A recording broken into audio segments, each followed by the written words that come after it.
अस्सलामुअलैकुम नाज़रीन, तव्हांखे मीरपुर ख़ास मां ब्यूरो चीफ शाहिद मेमण जी ख़बर ॾींदो हलां त सिंध यूनाइटेड पार्टी पारां सिंध समेत मुल्क जे 48 लख एकड़ ज़मीन ते कब्ज़ो करण ख़िलाफ़ प्रेस क्लब अॻियां एहतजाजी मुज़ाहिरो कयो वियो।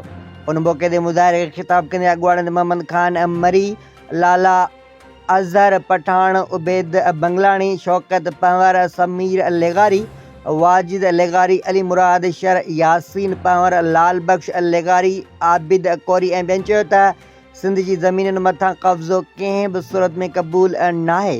कूड़ी तरक़ी जे नाले ते सिंध जी ज़मीनूं फॿाइण वारी कोशिश खे सूबाई ख़ुदि मुख़्तियारी मथां वार सम्झूं था। अहिड़ी तरक़ी कंहिं बि सूरत में क़बूल नाहे जेका सिंध जे मुस्तक़बिल रिहाइश खे अक़ीलत में तब्दील करे बेघर करण जी रथियल साज़िश आहे। उन्हनि वधी चयो त पीपल्स पार्टी गुज़िरियल 15 सालनि जे हुकूमती दौर में सिंध दुश्मन मंसूबनि जूं NOC जारी करे सिंध दुश्मन हुजण जो सबूत ॾिनो आहे।